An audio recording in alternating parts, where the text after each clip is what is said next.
Well, thank you, Kelly. I am very excited to have you all here. I am, of course, this is a very different format than we normally do this. And so I look forward to sharing some information with you, and I'll be able to see you on the screen as well. But I really do look forward to, once we get through this very unique time in history, to also have some opportunities to get to see each other face to face and to get to know each other better as well. I have been at Texas A&M University Corpus Christi. This is the start of my 27th year. So I have been an Islander for a very long time. It was actually my very first job out of graduate school. I fell in love with this island and came in as an assistant professor of communication, and then have had the opportunity to take various positions on campus over the years. So I know this place extremely well, and I will tell you, you are joining an incredible faculty and wonderful staff, and we just have amazing students. So let me just go through a little bit of information for you, and then I will allow time if you would like to ask some questions at the end. So let's talk a little bit about the history of the Island University. And one of the reasons we call ourselves the Island University is because there's been various names of the institutions here on the island. And so that really includes all of our alums, as we refer to ourselves as the Island University. But it is kind of an important thing to know the history of the institution, because it does impact things that happen even today. So originally, we were the University of Corpus Christi. This was a small private Baptist school, and this university has a very tightly knit, dedicated alumni base that still comes to many of our events. They're absolutely fantastic, and so it had this culture and tradition and a wonderful small private Baptist school at that time. Unfortunately, then there was a hurricane that caused a lot of damage to the institution. And if you can see here at the bottom, that is the building on campus we refer to as the round building, because it is round. Right now we have enrollment management services, and the bursar in there. But back in the day, that was a library. So a lot of the books were destroyed, and it just created a situation where the Baptists felt they could not keep it going. So they gave the land to the city, and then we became, for a very short period of time, Texas A&I University at Corpus Christi. We were part of what was called the A&I system at that time, and we were in that system with Kingsville. That did not work out very well, as you can see from the fact that it only lasted 4 years. And there's a long-standing rivalry between the city of Corpus Christi and Kingsville. And now there's an A&M in Kingsville and an A&M here. So it creates for a very interesting dynamic, but also some good collaboration opportunities, particularly in research.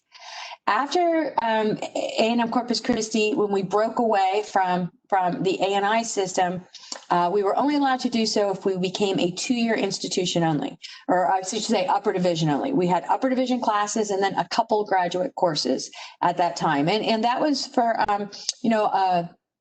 almost two decades that they were Corpus Christi State University. And the CCSU folks, you'll see them all around town, lots of very supportive alums, but the community realized that if they were ever going to be able to reach the full potential, if Corpus Christi was really going to be able to take off as an economic force in the state of Texas, they needed a 4-year institution. So a group of community members came together, and they lobbied and they fought in the state legislature, and we were finally able to downwardly expand. And that's when we joined the A&M system and became Texas A&M Corpus Christi. Now, two really important things about that historically. One, that links us very closely to our community. The community is very heavily invested in our success, which is wonderful. The other thing is that when we did downwardly expand, part of it was based on some work that LULAC was doing. There were not 4-year institutions in South Texas. There were a lot of educational gaps and disparities between those areas. And so they were really pushing to have a change so that there would be better access for Hispanic students, and South Texas in particular, where a lot of Hispanic students resided. And so this change allowed us to become part of that really important movement to really close that gap on educational attainment. Since 1994, we've continued to grow, and I'm going to talk about lots of good things related to that. But I will tell you this: when I first joined the institution, we had about 6,000 students, mostly part-time, and the very first freshman class had 400. We now have, around 11,000 students, and that's a pretty rapid growth in that period of time. And this institution has done some incredible things.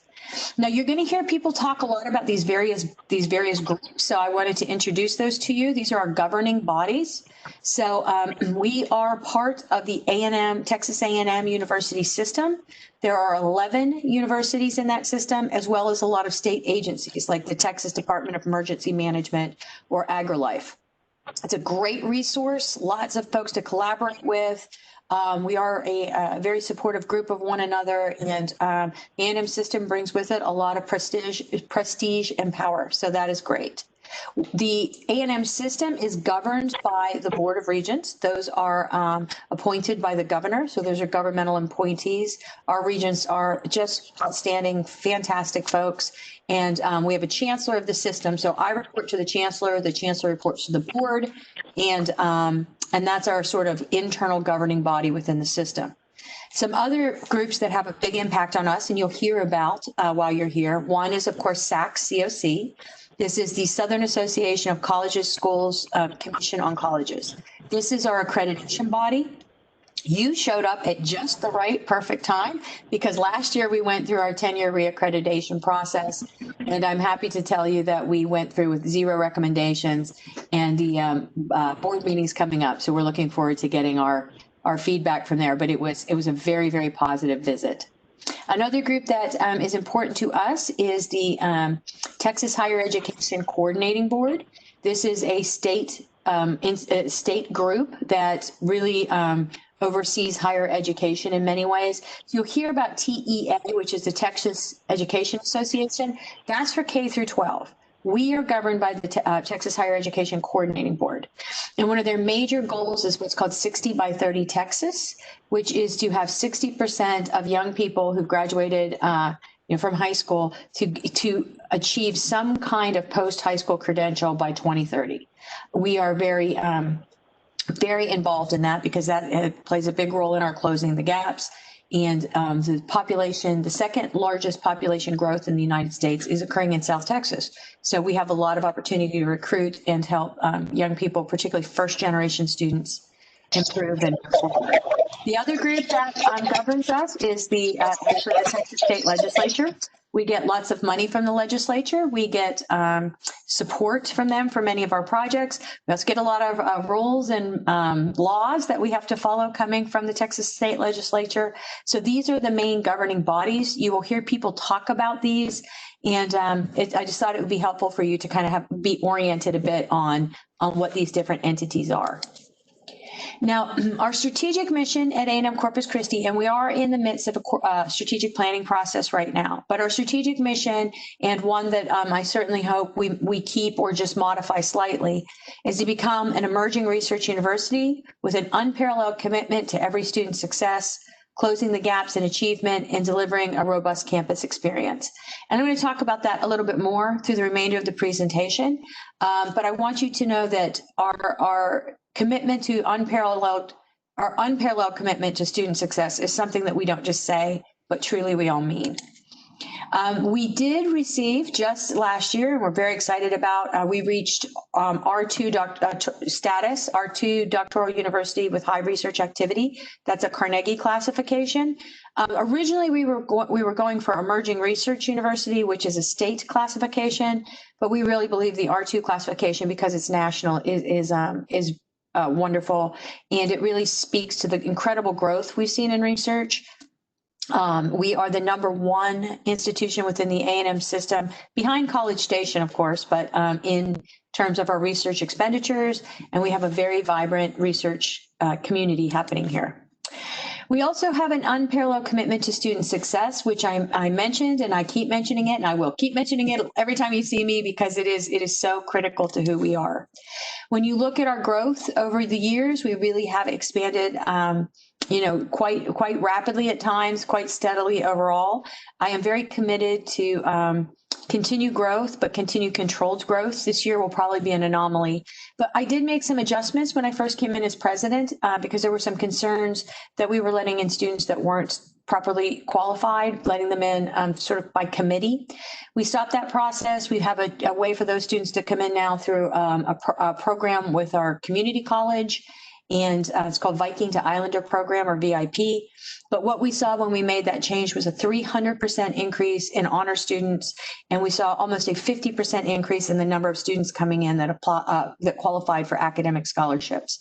So that was really fantastic. And that is what we want. We are an outstanding institution, and I think it is very important that we position ourselves in that way. When we look at number of degrees awarded, you'll hear people talk about graduation rates and retention rates, and we'll share those, of course, as they have some importance. But quite frankly, to me, they're not that important because all they look at is first-time, full-time students. We have a lot of students that transfer in and out. We serve students with really diverse backgrounds. And so just looking at that first time in college freshman from their freshman year through is not the best measure. To me, when we look at graduation rates, it's also equally important to look at the number of degrees we award. And that is something that we have been steadily growing. And that is something we want to continue to see in that upward trajectory. One of the things that's so important and why it's so important for us to be successful at graduating students is that we really change lives here at this institution. As I said, we're part of that closing the gaps on educational attainment. 45% of our graduates last year were Hispanic. 55% of them were minority students. Based on one category, 79% of them qualified as at risk. And that can be, for example, because they are first generation, which you can see right there. I have to look under my camera. 53% of our students were first generation. And so that is really important for us because when the first student in a family goes through and gets a college degree, it literally changes that family forever. We change how they view education. We change the economic trajectory of that family. And so it is something that it's quite a privilege for us to be able to do that and something we take very seriously. Looking at the demographics, this gives you a little sense of our student population, about 49% Hispanic, 37% white, and then we have 5% African American and 3% in the other categories. This pretty much reflects the demographic of Corpus Christi, so we do a good job of reflecting the demographic, although we really have been working to increase students, particularly African American students in our community. We're trying to increase those numbers, also Asian students and international students, increasing that number as we are growing enrollment. And then we have way more women than men, which is a national trend. And one of the initiatives we want to really start looking into with our new strategic plan is how to help men, particularly men of color, come to institutions and succeed because they are increasingly not seeking higher educational opportunities. Now, just like we have an unparalleled commitment to student success, we have an unparalleled commitment to you. We have an unparalleled commitment to faculty success. One of the things I want you to know is that we brought you to this campus because we believe you are a good fit and we want to see you succeed. We don't have you here to run you through some gauntlet and then tell you you're not getting done here. That is not our goal, okay? Our goal is to help you be successful.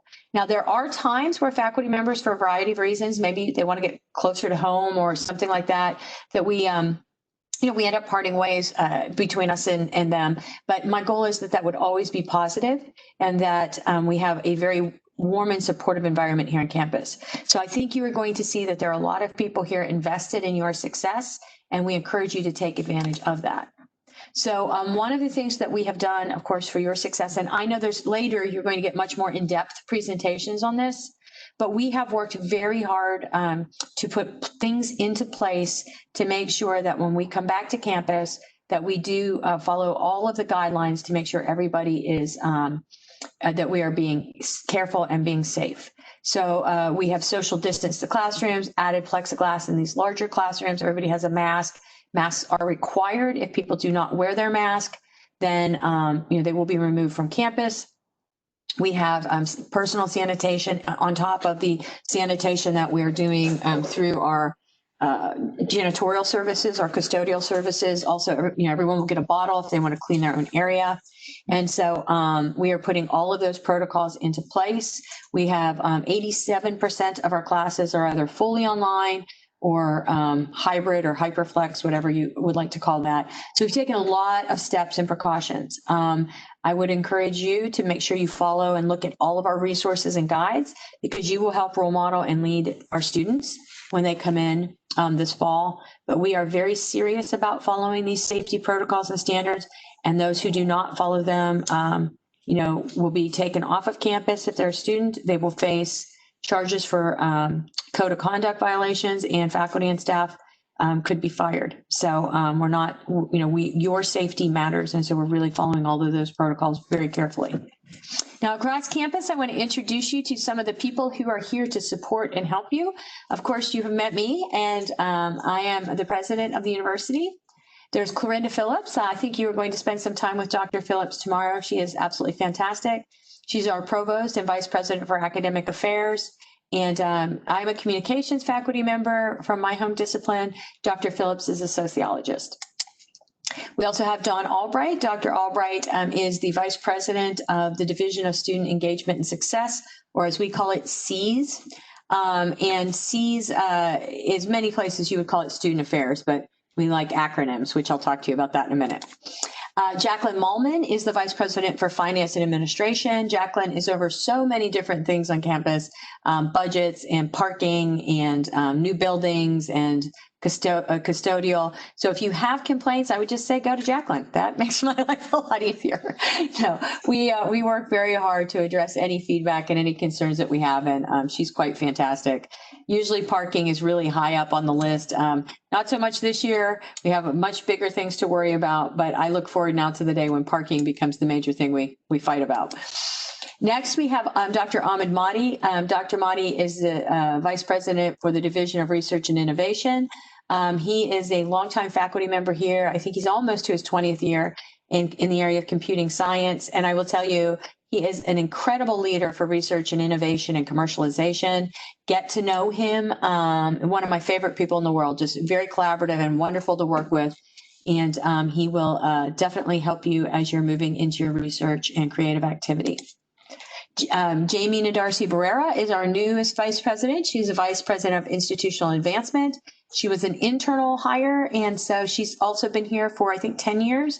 And Jamie is here to raise money and bring in resources to help students, of course, with scholarships, but also with other initiatives on campus. Her job is to help us, and it's very difficult with some of the things happening in the economy. But since she has taken over, we had a record-breaking year for fundraising, and so I'm very excited to see what she will be able to do to help all of us have more resources to support student success. John Palumbo is our athletic director. And we have a Division I athletics here. So if you enjoy athletics, and there's lots of great games and opportunities to participate. Right now, probably not, but hopefully by the spring we will be back to engaging in sports, and we'd love you to come out and check out some games and really participate in that. Then next we have Cheryl Kane. Cheryl is a vice president for marketing and communication. And, we need you to keep Cheryl informed when you are doing great things, when you are having opportunities in research, when you see an exciting story with a student, let us know. You're bringing a speaker to campus, let us know so we can share that. We can only get those stories out there when we know about them. So we really, really encourage you to engage with us in that way so we can make sure that we are sharing all the great things you will be doing. Other people that I think you should be aware of, Ed Evans, he is our CIO. So he's the head of all things related to IT, and you will definitely need to know him for a variety of reasons. And Michelle Singh, and I think you are going to be working with her. She is the head of ODELT, which is our distance learning. She is a true champion, and the work they were able to do to get us online this spring was absolutely amazing.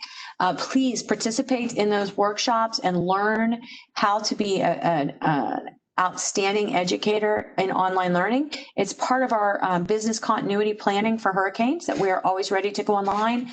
And of course, we had that really came in to serve us well during this time last spring when we had to go fully online. And even now, where so much of our courses are online. So please take advantage of that. And I will tell you, there's a lot of faculty that were kicking themselves that they didn't when we made the move last spring. And I was very, very happy to see colleagues jumping in to help one another.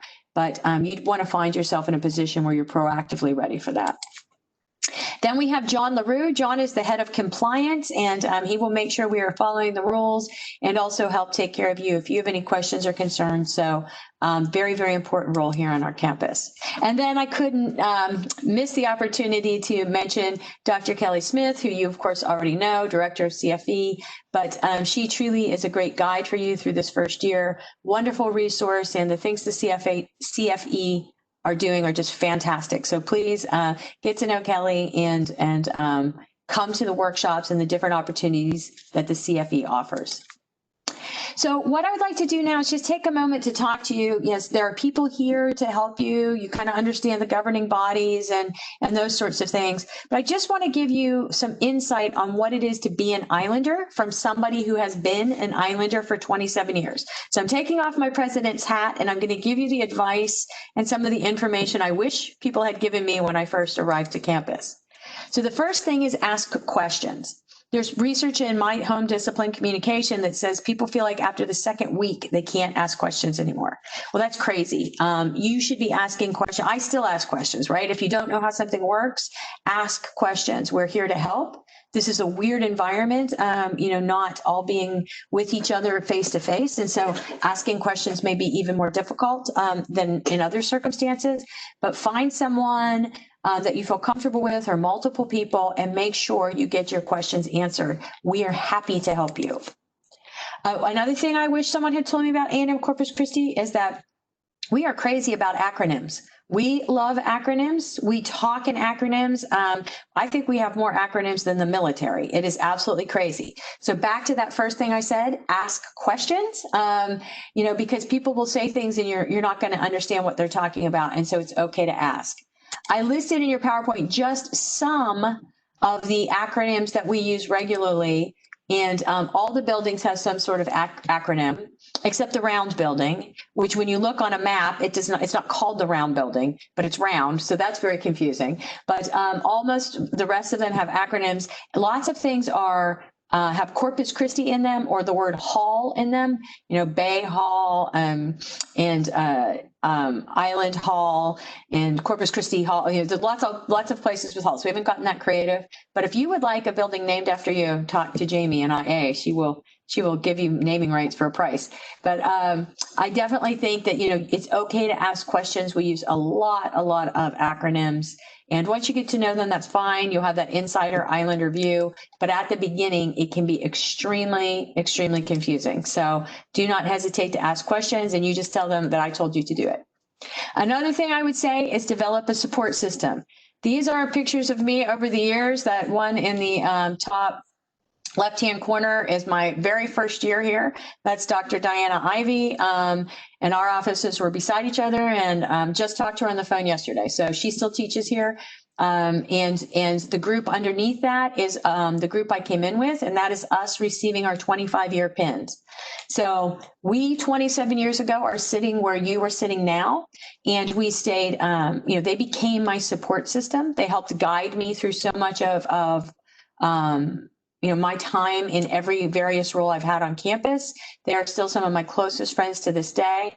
And it doesn't have to just be in this group of new folks, but you will develop special bonds with those folks, and as well as others on campus. That picture there in the middle is me with my very first dean. He came in to give me my 25-year pin, and he was a great mentor and support system. So you can find those all over campus, and I highly, highly recommend that you do so. The picture on the other picture up there, if you're wondering why I'm making that face, I just ate a bug. We have every couple of years, we have an event that raises money for the art department where you can eat bugs, and they had raised a great deal of money towards scholarships if I ate a bug. So that is my face. But the person next to me is Don Luna, my closest friend, and met him literally at the orientation you're in right now. So please, get to know each other and develop that support system. It will stay with you for your life. Now, another important thing to realize is that in South Texas, summer is our winter. What does that mean? That means it's really stinking hot. Stay in your condos, your houses, your apartments, wherever you're living. Don't get out too much because it's very hot. Winter will roll around here. And if you're not from this part of the world, you will quickly see that winter's gorgeous and lovely and people spend a lot of time outside. So just know this is the worst it gets in South Texas, the heat right now. It will cool off. And most people are out very little this time of year because of the heat. Another thing, and I did learn this the hard way, do not speed on Ennis Jocelyn. If you're coming around that way on that road, lots of traffic. Police officers will sit and wait to give tickets. So be very, very careful on Ennis Jocelyn. Also, when it comes to parking, we've got lots of places to park on campus, despite what you'll hear otherwise. Those of you coming from big institutions will say, oh, parking's great here. Those of you from smaller places may be upset because you can't park right by your building. But we do have a parking garage. We're going to be putting in some more. And I would say if you do have issues with the heat, it's great to park in the garage because it does protect your car and you come out to a cooler car. One of the big controversial issues on campus was the campus cats. I think we are working through this, but the campus cats, we have some feral cats on campus, and some people love them and some people hate them. They call themselves the cat people and the bird people. So my advice is no matter how you feel about cats, one way or the other, stay out of that fight, particularly as a new faculty member. But if you are someone who likes cats and would like to feed the cats, you have to join something called ICAT. It's a group here on campus. We have very strict feeding policies around the cats, and we are trying to get them all homes. The goal of everyone on campus, including ICATs, is to have 0 cats on campus. I would also stress that the rumors that we take cats and want cats here is wrong. People will dump cats here sometimes, and that is absolutely not what we want. We're trying to find all the little kitties at home. Okay, so if you do want to feed them, join ICAT. And if you don't like them, help them find a home off campus. Okay, the next thing I would say is to take care of you. When you're here in a normal time, the very first year you're out of university, it is stressful. So coming in, whether it's someone you've already been here and this is a new job, whether you've come in for another part of the country or the world, it is very stressful. So you need to take care of yourself. With COVID and everything that is happening around COVID, it is now exponentially more stressful. And so I really want you to know that we do care about you and your success as an academic, as a professor, as a researcher, as a teacher, but we also care about you as an individual. And so please take advantages of some of the things we have in place to help to that end. For example, we have an indoor track, and you can see those guys are running with masks. It is, there are some rules around that, but there's an indoor track if you want to work out here. We also have a reduced membership at the athletic club if you don't want to work out where students are. And we also have a gym you can join. We have a beautiful hike and bike trail, and it's a very popular spot that circles around the campus. We have lots of, as I mentioned before, Islander athletic events. If you want to come see them, we do not have football, but we are Division I, great programs, basketball, beach volleyball down on the water. Tennis, our tennis team's phenomenal. Baseball, track. We've got all kinds of fantastic sports. So we invite you to join once they're playing again. We also have award-winning programs in theater, art, and music. I would encourage you to take advantages of those. We have wonderful exhibitions all the time. Our theater department is phenomenal. Music, just great. We also host the symphony here on our campus. So again, kind of maybe not till after COVID, but right now at this point, but there are some wonderful opportunities, and most of these things are either completely free or practically free. We also are affiliated with the Art Museum of South Texas. Their staff is part of our staff, and it is a beautiful facility downtown on the water. And we will probably host a welcome event for you there later when when we are able to get together face to face. But if you'd like a chance, they are open, and you can just walk around and look at the beautiful collections that they have in the exhibitions. And it is free with your ID. We also bring in a lot of speakers, and if you're bringing in a speaker, tell us. But engaging in that intellectual capital that the university brings, we have a lot of great opportunities to engage in those ways. we are very big into volunteering. So there are volunteer events all the time on campus. Our biggest is something called the Big Event. And then we also, faculty and staff in particular, really get behind Giving Tuesday, where we get out there and we volunteer and we make a difference in our community. There's also a lot of fun things to do in Corpus Christi, and I strongly urge you to have some work-life balance and enjoy the city and get to know the city. And I say that very selfishly because what I have seen is those who get engaged in the city tend to really stay at the university for the length of their career. So we want you here and we want you to be happy. So get to know your city. These are just some pictures of, we have a minor league baseball team, our symphony, and then that's when they came together. They do a thing every year called Pops in the Park. We have all kinds of festivals. Corpus is big into festivals. In addition to a plethora of food truck festivals, the Blue Angels come here and fly. Great show if you ever get a chance to see it. I will warn you, they buzz campus when they're here. So if you see these planes buzzing campus, you'll know the Blue Angels have arrived. And we have a series of really fun events out. Buck Days is downtown. The Barefoot Mardi Gras and Sand Fest is out on the island. We have the largest Day of the Dead street festival in all of Texas. We have the largest relay marathon event. You run from the beach to the bay as a relay, and it is the largest in the world and brings people from everywhere. Texas Jazz Festival, just lots of exciting things that happen here in Corpus Christi. And then there's also the traditions of the university. We have some really wonderful traditions, and we want that vibrant campus culture. That is a major push that we are going to try to enhance. That although we've done some good things with campus culture, I think we can do more. And if you have ideas or thoughts coming from other places, we are open to that and really wanting to enhance that campus tradition. But we do have some wonderful ones like our rings, the Islander rings. And that ring ceremony is really lovely. And you throw a sand dollar into the fountain and make a wish. And it's quite a lovely ceremony. We have Islander lights and also lighting of the eye. And those are around homecoming and then the sort of the start of the holiday break season. But I would encourage you, again, it may not have a lot of these this fall, but once we start coming back with them, to really get engaged. It's a wonderful chance to see your students in a different environment. It's a wonderful chance to be part of your campus and, again, open to ideas and thoughts at all times. Of course, the most important thing is where can I get coffee? And that's Starbucks. We have a Starbucks on campus. The hours are there, and I think they are the same. So we will make sure if you need caffeinated, it is right there for you during your time here on campus. And the last thing I will say is you are probably still at that early phase of getting to know this university. And so when you look out and you see the beautiful water and the beach, you just take it all in and you appreciate it. It's very easy to lose sight of that quickly. We live in a gorgeous part of the country. You can go out to the National Seashore and drive onto the beach to a place where there are no people. You are surrounded by some incredible scholars and researchers on this campus who are simultaneously some of the most humble, nice people I've ever met. You have students whose lives you are changing forever as you change the socioeconomic opportunities for their families. It's an incredible opportunity, and this is an incredible place. And so do not lose sight of that. Just sit on the beach sometimes and contemplate all that we have to offer as an institution. Help us to make it a better place. Help to find your place in this institution where you can really make your mark and grow and thrive and excel as a faculty member and get to know your colleagues. And when I say colleagues, I don't just mean those in your department. I mean all of us across campus. We are here for you. We want to see you succeed.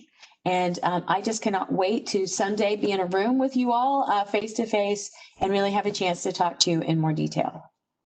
All right, with that finished, I think now I'm going to go in to see if you have any questions.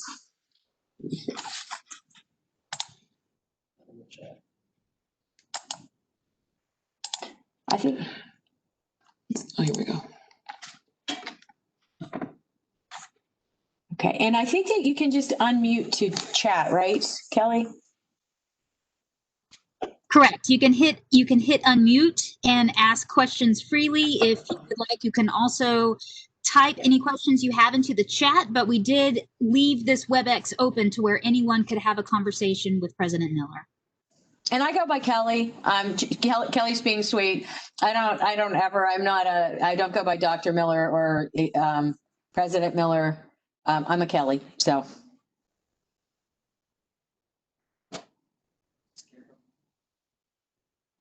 Any questions?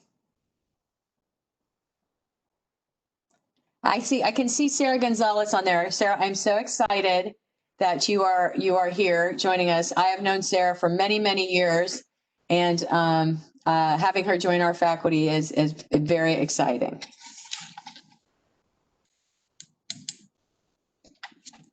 Thank you. I'm super excited to be here.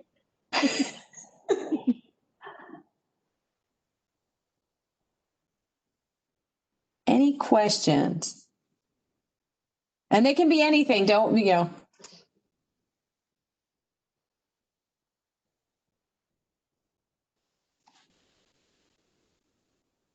Everyone's so quiet.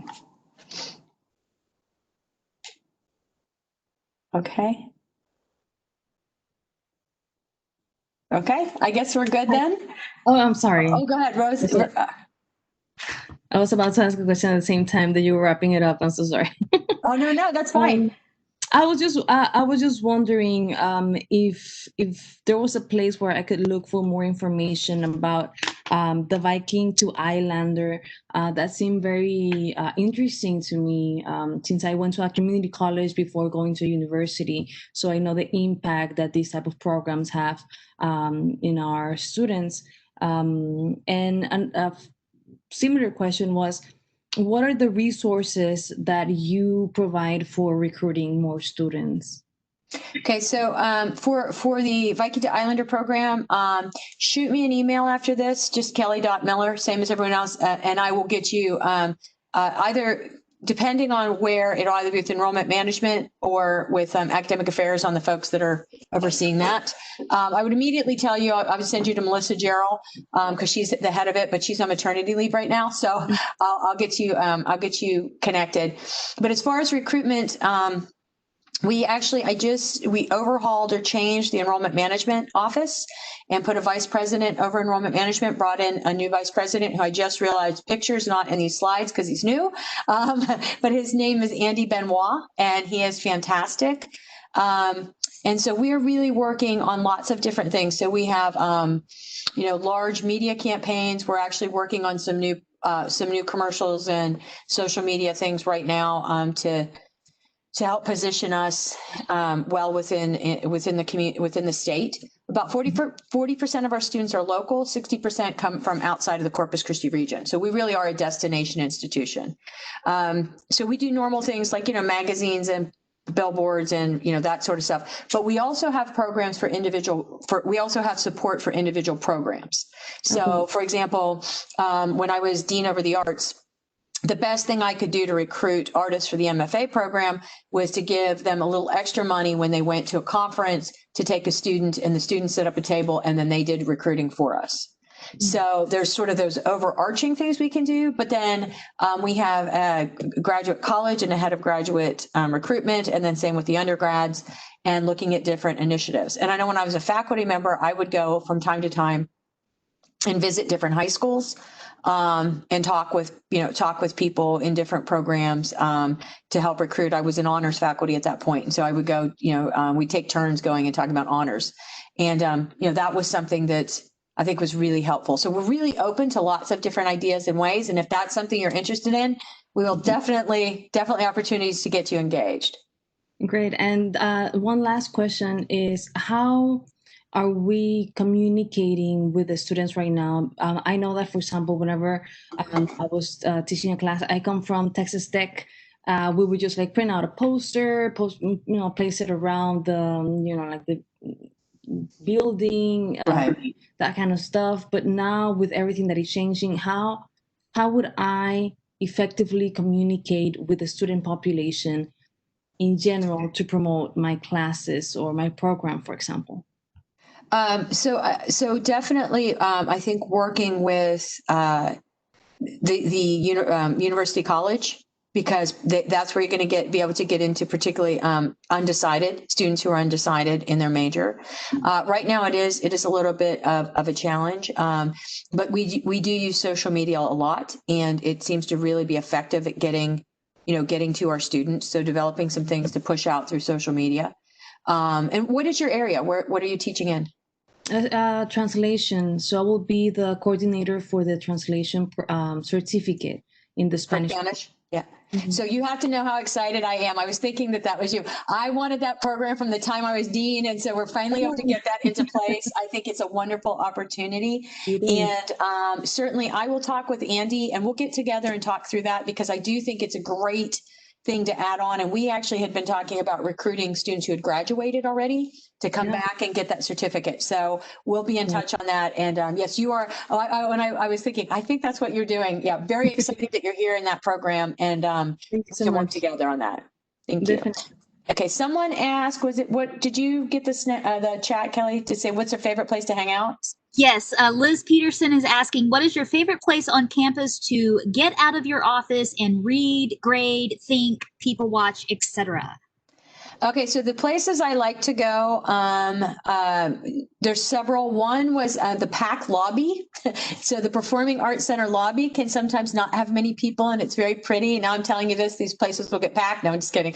That was always one of my favorite places. The part of campus that's called Cat Alley.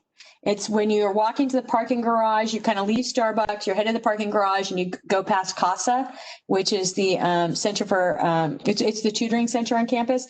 That place in there since for 26 years has been the most beautiful place on campus, just beautiful foliage and flowers. And I always love it. I always love going over there.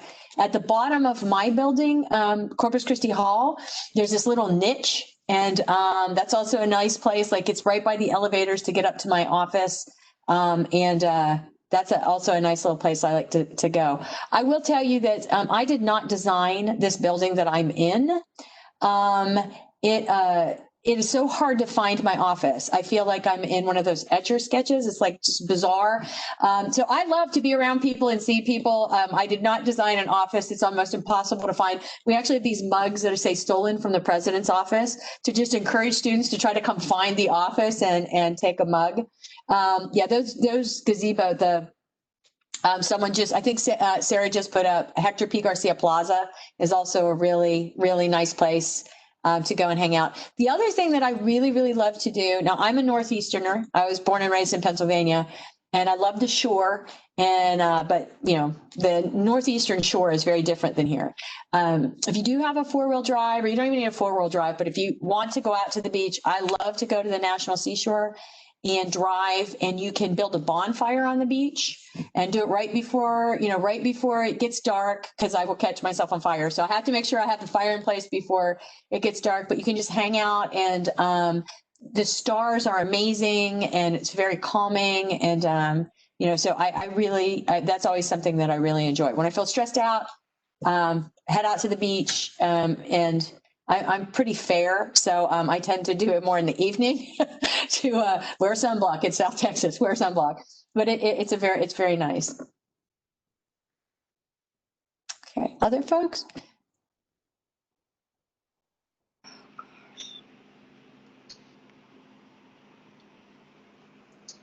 One thing I would encourage you to talk to your colleagues about, and don't hesitate to ask about, who's your doctor? Where do you do your dry cleaning? What's your favorite HEB? If you're not from here, we are all about HEBs. We have only HEBs for the most part, but every HEB is a little bit different. People are very passionate about their HEB. And so, you might have to search around till you find your HEB, because like I said, they're all different, but that is, that's a kind of information that can make your life so much easier. SPID is pronounced SPID, not SPID, which I called it for the first month I lived here. HEB is initials, so I learned that also. You have to say it that way. And it's what a burger, not water burger, which I thought it was at first when I first moved here. And I will tell you, don't tell the Texans, if you're not a Texan and you Don't think Whataburger is the greatest burger you've ever eaten, because it's not. Do not say that to the Texans. They get very, very upset. I will also say that if you're not a native Texan, the Texans are a little crazy, love their state. Embrace that, because it becomes one of the best things about being here. They'll never let you be a full Texan. They're just kind of mean that way. But but it is a wonderful place to live, and that passion and that patriotism and that love of Texas that they have is something that I think a lot of people can really get behind and enjoy. Other questions?